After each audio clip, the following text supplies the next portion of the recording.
सवाल बन गया है। और इस तरह की ख़बर जब मंज़र आम पर आई तो पाकिस्तान क्रिकेट बोर्ड ने इसके हवाले से जो ईमेल जनरेट की, if I am not wrong 23 मार्च या 22 मार्च को, उसका ख़ुलासा ये है कि PSL 2019 ta 2021 पाकिस्तान से बाहर लाइव स्ट्रीमिंग के हुकूक बैनुल-अक़वामी कंपनी के पास हैं। और इस सूरत हाल में कंपनी ने PSL की लाइव स्ट्रीमिंग हुकूक के गैर मुल्की जुए की कंपनी को फ़रोख्त कर दिए थे। उसके बाद हुआ ये कि गैर मुल्की कंपनी से हुकूक लेने वाली टीम ने अपनी वेबसाइट पर मैचेस दिखाकर जुआ लगवाया। और ये अखबारी ख़बर की मैं बात कर रहा हूँ, पाकिस्तान में क्रिकेट मैचों में जुआ खेलने पर सख्त पाबंदी है। उसके साथ पाकिस्तान क्रिकेट बोर्ड ने ख़बर आने के बाद मौक़िफ़ इख्तियार किया, अपना मौक़िफ़ दिया। ब्रॉडकास्टर पार्टनर ने बताए बग़ैर दूसरी कंपनी से ये मुआहिदा किया और इस हवाले से जैसे ही पता चला कंपनी को ख़त लिखकर वजाहत तलब कर ली, ये पाकिस्तान क्रिकेट बोर्ड ने कहा। और इस हवाले से ऑफिशियली पाकिस्तान क्रिकेट बोर्ड के सरबराह एहसान मानी ये कहते हैं कि लाइव स्ट्रीमिंग सिंगापुर में एक कंपनी के पास मौजूद है और हमने नहीं, ये उन्होंने दिए। उन्होंने एग्जैक्टली कहा क्या, वो मैं आपको सुनाता हूँ। देखिए, ये अनफॉर्चुनेट बात है। हमारी जो लाइव स्ट्रीमिंग राइट्स थी वो एक offshore company, Singapore based company के पास हैं। उन्होंने इसको सब लाइसेंस कर दिया ऑन टू कंपनी जो बेटिंग बिजनेस में है। जैसे हमें पता चला हमने उनको नोटिस भेजा कि ये आप नहीं कर सकते। अब 2 दिन बाद या 3 दिन बाद हमने उनको एक सीज एंड डिजिस्ट नोटिस होता है कि अगर आप ये नहीं करेंगे तो हम आपके अगेंस्ट कानूनी कदम लेंगे। और उसके साथ जो हमारे राइट्स होल्डर्स थे जिनने हमसे ये राइट्स लिए थे, उनके साथ हमने बड़ी स्ट्रॉन्ग पोजीशन ली है कि ये आप नहीं कर सकते थे, ये लिंक्ड है टू अ बेटिंग कंपनी, ये हमारी इजाजत के बगैर नहीं कर सकते थे। और उस पर उनसे अभी तक हमारी बात चल रही है। और अगर हमें जो फिक्र है कि वो पाकिस्तान की रेपुटेशन सिर्फ क्रिकेट की नहीं पर मुल्क की बात है। ये पाकिस्तान में बेटिंग इलीगल है, बैंड है।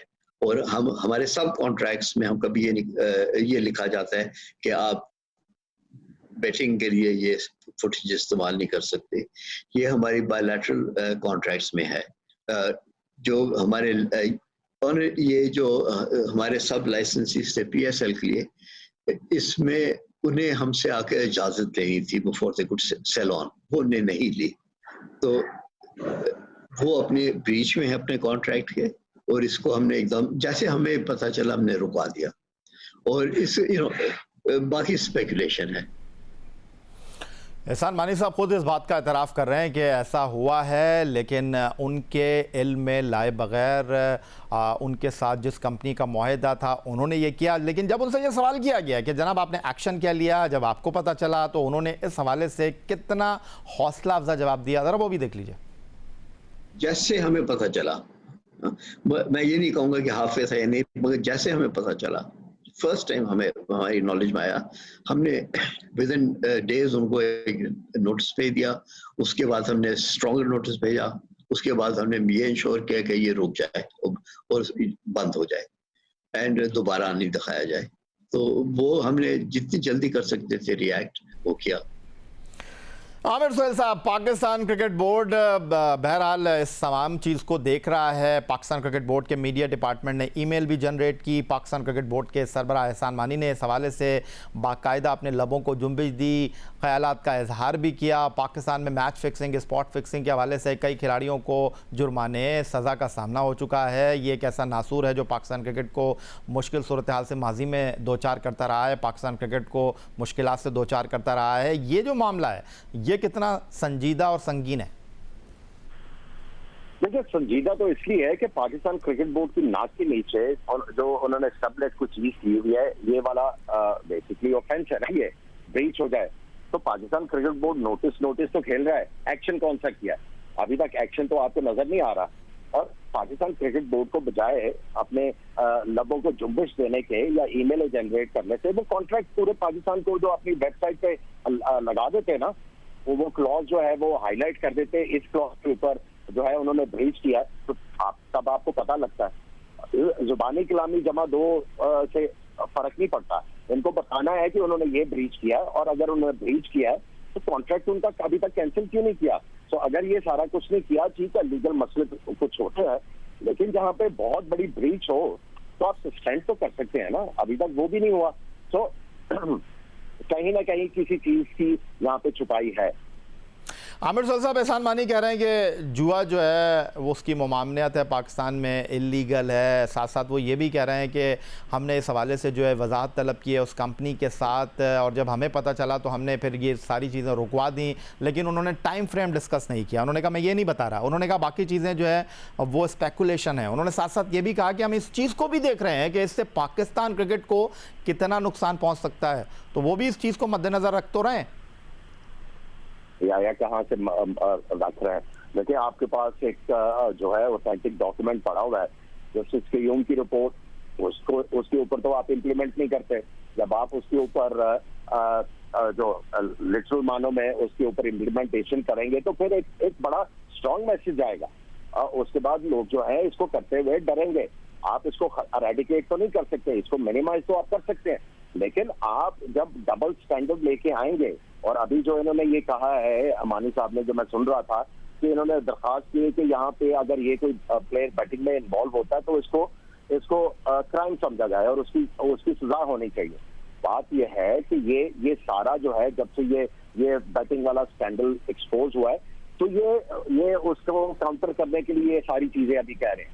अगर ये इसके ऊपर सीरियस होते हैं याया हुसैनी साहब, तो ये जो इन्वॉल्व रहे हैं सारे माजी में लोग, उनको क्रिकेट बोर्ड में किस तरह ये जमा कर सकते हैं, और फिर ये समझेंगे इसको हम मिनिमाइज कर लेंगे। ओ भाई, कबूतर मत बनो, बिल्ली के आगे आंखें बंद मत करो, सही वाले तरीके से रिएक्ट करो, जो चीज जो है आपको पता लगे कि हाँ ये सीरियस है। आमिर सुहेल साहब, जब आप सवाल कर रहे हैं तो फिर एक सवाल तो आपसे भी बनता है। आप कह रहे हैं जो लोग जस्टिस रिटायर्ड कयूम रिपोर्ट में जिनके नाम थे उनको पाकिस्तान क्रिकेट से दूर किया जाए, तो ऐसे मौके तो आमिर सुहेल साहब आपको भी मिले। If I am not wrong, मैं आपको माजी में लेकर चलता हूँ थोड़ा सा। 98 में जब पाकिस्तान टीम जनूबी अफ्रीका में मौजूद थी तो डर्बन टेस्ट मैच पाकिस्तान जीता था। मुश्ताक ने पहली इनिंग में 5 आउट किए थे, शोएब अख्तर ने if I am not wrong second inning में 5 आउट किए थे। पाकिस्तान टीम वो टेस्ट मैच जीती थी 98 में, और उस टीम के जो 3 खिलाड़ी थे मैच विनिंग टीम के, विनिंग कॉम्बिनेशन तब्दील हुआ, मोहम्मद वसीम, मोहम्मद यूसुफ, फजले अकबर। इनको पोर्ट एलिजाबेथ का जो तीसरा टेस्ट मैच था उसमें ड्रॉप कर दिया जाता है, और उनकी जगह टीम में जो है वो दौरे के लिए जो कप्तान थे राशिद लतीफ़ वापस आ जाते हैं, आपसे कप्तानी ले ली जाती है, वसीम अकरम आ जाते हैं फजले अकबर की जगह, वसीम की जगह इंज़माम उल हक टीम में शामिल हो जाते हैं। तो आपने जो सवाल किया है, मैं आपसे सवाल कर रहा हूँ। ओके यार, बात यह है, जब हम डर्बन टेस्ट मैच जीते तो मैं राशिद के कमरे में गया, मैंने कहा राशिद आप ये वाला टेस्ट मैच मत खेलो, मुझे रहने दो, और मैं विनिंग कॉम्बिनेशन को चेंज नहीं करूंगा। ठीक है, पाकिस्तान क्रिकेट बोर्ड पर लोगों को भेज रहा है, लेकिन हम जीते हुए हैं, और अगर हम लोग यहाँ पे भी जीत गए तो भाई हमारा एक क्लेम बहुत तगड़ा हो जाएगा। लेकिन राशिद की अपनी थिंकिंग थी, वो खेल गए, उन्होंने चेंजेस कर दी, हम हार गए, उसके बाद जो है वो मसले मसाइल चलते रहे, वो आगे बढ़ते रहे। अब आपको मेरा ख्याल है बात का जवाब मिल गया होगा। यानी आप ये कह रहे हैं कि अगर आप कप्तान रहते तो ना इंज़माम खेलते पोर्ट एलिजाबेथ में, ना वसीम अकरम खेलते, लेकिन राशिद लतीफ़ जो है उनकी वजह से वसीम अकरम और इंज़माम उल हक की टीम में वापसी हुई। देखिए बात यह है कि इंज़माम उल हक के ऊपर वो वाले चार्जेस नहीं थे। जब मैं चीफ सेलेक्टर था उस वक्त जो है ये पूरे क्रिकेट बोर्ड का फैसला था। आप ये देखें कि कितने लोग जो हैं वो बाहर थे, कितने लोग जो थे वो बाहर हुए थे उस वक्त, और जिनका नाम आया हुआ था वो वापस नहीं आए, लेकिन इंज़माम को वन लास्ट चांस दिया गया था, और उसके ऊपर वो डिसअपॉइंटमेंट साबित हुआ है, वो अलग बात है। और अभी आपने जो बात की याया हुसैनी थोड़ी देर पहले शो में, आपने कहा जनरल तौकीर साहब से बात हुई थी वर्ल्ड कप 99 की। देखें कि उस वक्त मैनेजमेंट नहीं चाहती थी, खालिद महमूद साहब उस वक्त चेयरमैन थे, आप उनसे पूछ लीजिएगा। मैं अल्लाह ताला जन्नत नसीब करे, आमिर रोकड़ी और एक मेरा और दोस्त था, जब मैं गया था लाहौर टेस्ट मैच जिम्बाब्वे के खिलाफ हो रहा था, मैंने उन्हें ये कहा था कि मैं इस टीम का हिस्सा अब नहीं बनना चाहता, ठीक है, और मैं इनके साथ नहीं खेलना चाहता। इनको कोई ख्याल नहीं है, कोई मुल्क का ख्याल नहीं है, इन्होंने जो करना है इनको करने दे, मैं नहीं आऊंगा। मुझे इन्होंने इंडियन टूर के ऊपर बुलाने की कोशिश की, मैंने वर्ल्ड कप के ऊपर मेरे घर लोग भेजे गए, मैंने उन्हें कहा कि आप मुझे वर्ल्ड कप पे भेज रहे हैं, ये वहां पे होना है, और आप चाह रहे हैं कि मैं दोबारा से इसका पार्ट बन जाऊं, ठीक है, आप पूछ लीजिएगा, मैं इन वजह के ऊपर, और उनको बताई थी सारी कि इन वजह के ऊपर मैं नहीं जाऊंगा। मुझे खिलाने की कोशिश की जा रही थी, लेकिन मैं उस वक्त नहीं। हाँ, 99 वर्ल्ड कप के बाद चेयरमैन उस वक्त थे तौकीर जिया साहब आ गए थे खालिद महमूद साहब की जगह। नहीं, उससे पहले हाँ, मुजीबुर रहमान साहब थे।